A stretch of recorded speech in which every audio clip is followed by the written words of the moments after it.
Assalamualaikum warahmatullahi wabarakatuh. Alhamdulillah, alhamdulillahilladzi arsala rasulahu bil huda wa dinil haq liyudhhirahu 'ala dini kullih wa kafa billahi syahida. Asyhadu an la ilaha illallah wa asyhadu anna Muhammadan 'abduhu wa rasuluh la nabiyya wa la rasula ba'da. Alhamdulillah, puji syukur kepada Allah Subhanahu wa taala yang telah memberikan kita banyak sekali nikmat. Ada nikmat sehat, ada nikmat sempat, dan ada juga yang tiada duanya, yaitu nikmat iman dan nikmat Islam yang tidak kita bisa nilai harganya tentunya.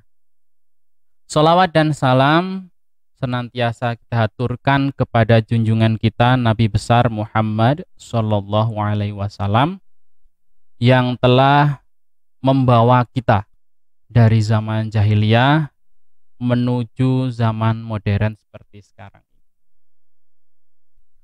Ma'asyiral muslimin, adik-adik dan teman sejawat rahimakumullah.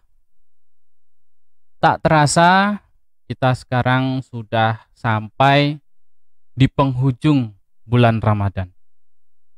Yaitu kita sekarang sudah memasuki hari ke-21 dari bulan Ramadan.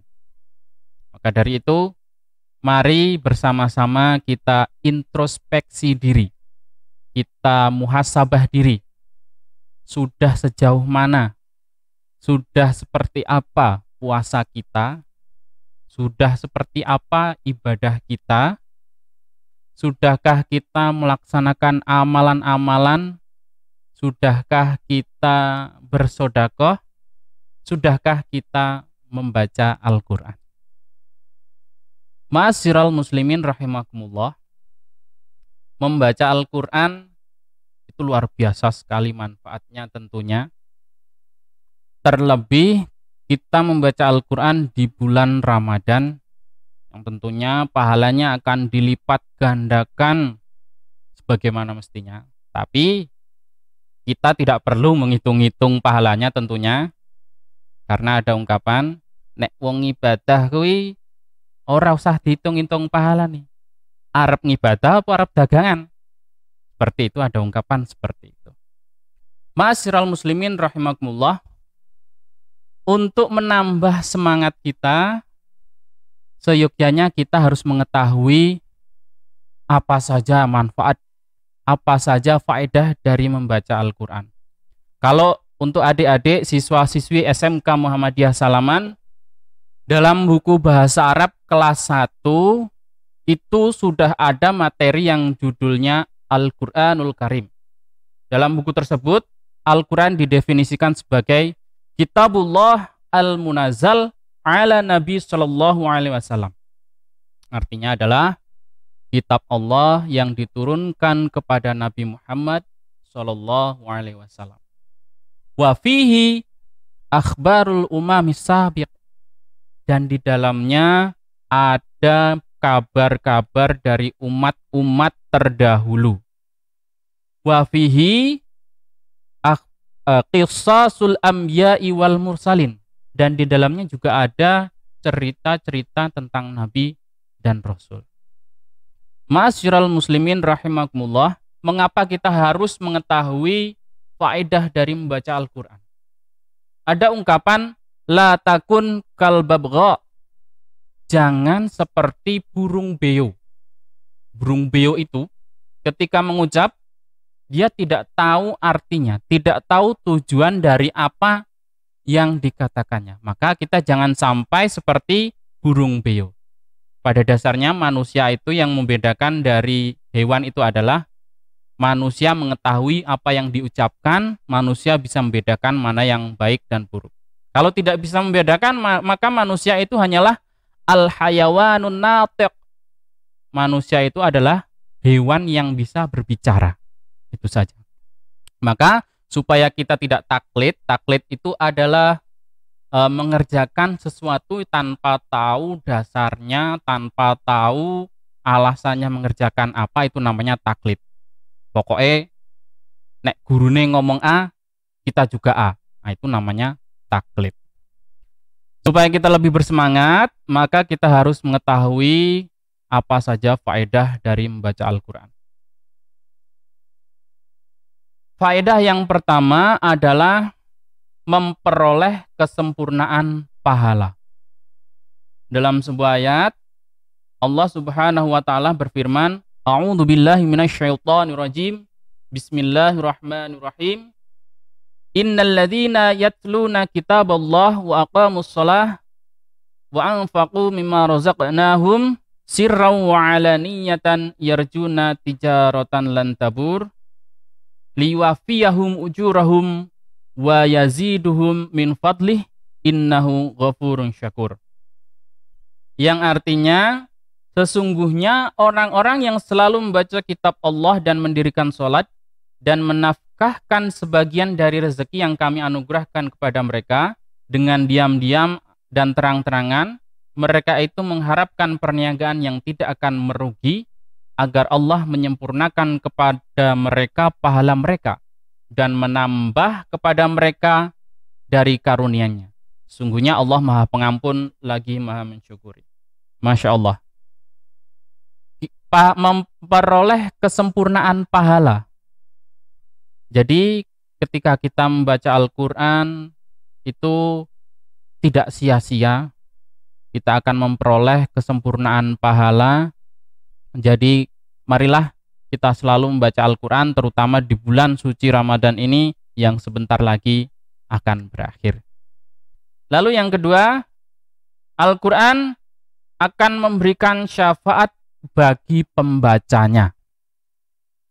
Dalam sebuah hadis dari Ummah berkata, saya mendengar Rasulullah Shallallahu Alaihi Wasallam bersabda, Iqra'ul Quran fa innahu ya'ti yaumal qiyamati syifaan li ashabihi. Yang artinya, bacalah Al-Quran karena sesungguhnya Al-Quran akan datang di hari kiamat memberikan syafaat bagi yang membacanya.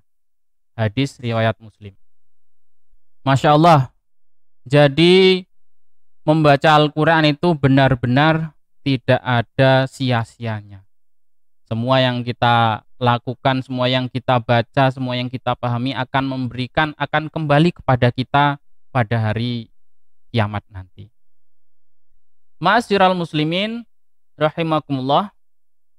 Oleh karena itu kita dianjurkan untuk memperbanyak membaca Al-Quranul Karim.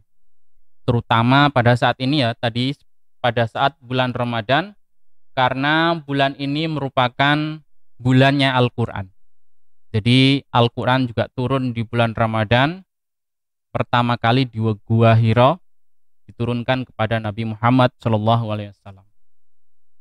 Para ulama salaf juga bila menghadapi bulan Ramadan, mereka menyambutnya dengan membaca Al-Quran lebih banyak daripada bulan lainnya.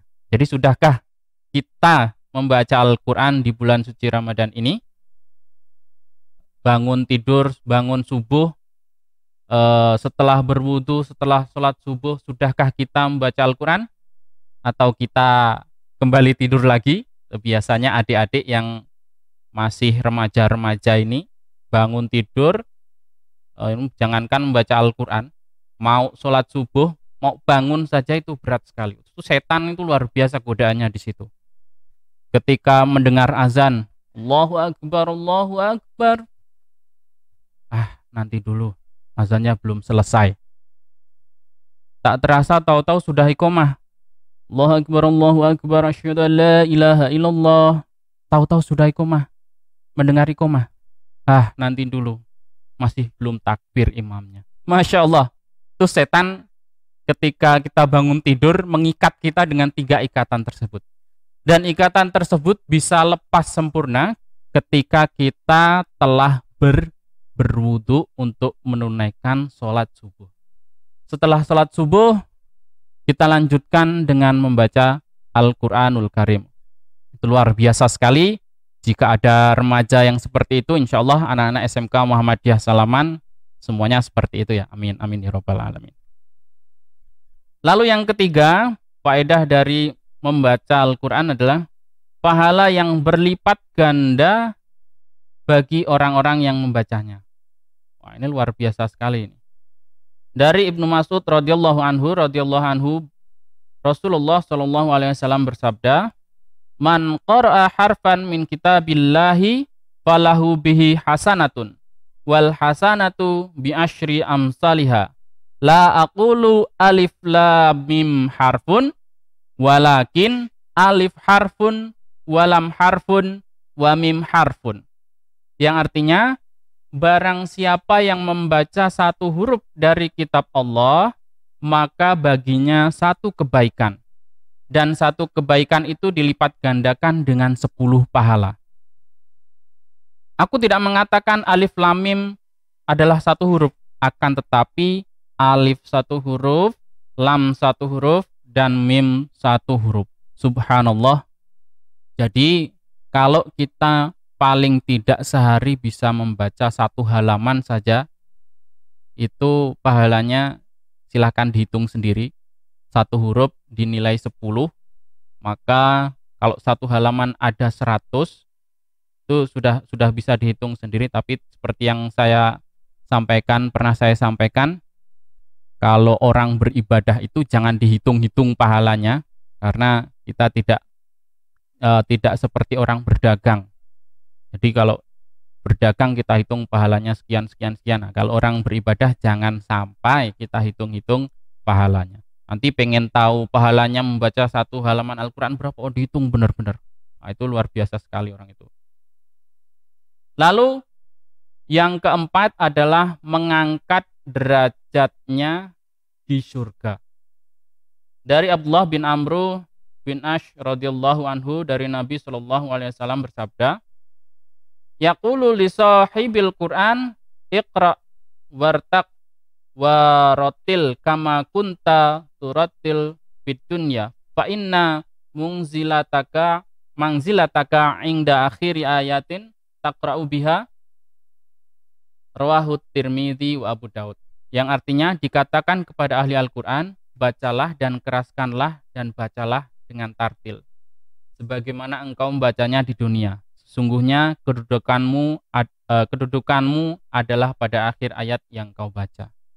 Masya Allah. Jadi dengan membaca Al-Quran itu akan mengangkat derajat kita. Terlebih bagi yang bisa menghafal Al-Quran, itu luar biasa sekali. Untuk anak-anak yang bisa menghafal Al-Quran, maka dia nanti di akhirat berhak memberikan semacam jubah kebanggaan untuk orang tuanya. Nah, itu luar biasa sekali. Tidak banyak anak yang berniat, apalagi di zaman seperti sekarang ini, niat saya mau menghafalkan 30 juz Al-Quran. Itu kalau ada yang seperti itu, subhanallah, maka orang tuanya patut untuk berbangga. Karena nanti pada hari kiamat, di akhirat nanti, dia berhak memberikan jubah kebanggaan untuk orang tuanya. Lalu yang kelima, belajar dan mengajarkan Al-Quran adalah amalan yang terbaik. Ini hadisnya sudah terkenal sekali. Dari Utsman bin Affan radhiyallahu anhu, Nabi sallallahu alaihi wasallam bersabda, "Khairukum man ta'allamal Qur'an wa 'allamahu." Sebaik-baik orang di antara kalian adalah yang mempelajari Al-Quran dan mengajarkannya. Subhanallah, di akhir zaman seperti saat ini, anak muda yang meluangkan waktunya untuk mempelajari Al-Quran, terlebih mau mengajarkan Al-Quran kepada adik-adiknya, bahkan mungkin kepada orang tuanya yang orang tuanya kurang bisa membaca Al-Quran, itu pahalanya luar biasa sekali. Terlebih hadiah yang diberikan kepada orang yang mempelajari Al-Quran, apalagi yang menghafalkannya, itu tidak ternilai karena dia akan memberikan jubah kebanggaan kepada orang tuanya kelak di akhirat. Ma'asyiral muslimin rahimakumullah, mungkin itu saja yang dapat saya sampaikan. Kurang lebihnya saya mohon maaf. Semoga kita semua termasuk orang-orang yang mempelajari Al-Quran dan mengamalkan apa yang ada di dalam Al-Quran. Ramadan akan segera berakhir. Mari kita lebih semangat dalam membaca Al-Quran. Aqulu qouli hadza astaghfiru minkum. Kurang lebihnya saya mohon maaf. Assalamualaikum warahmatullahi wabarakatuh.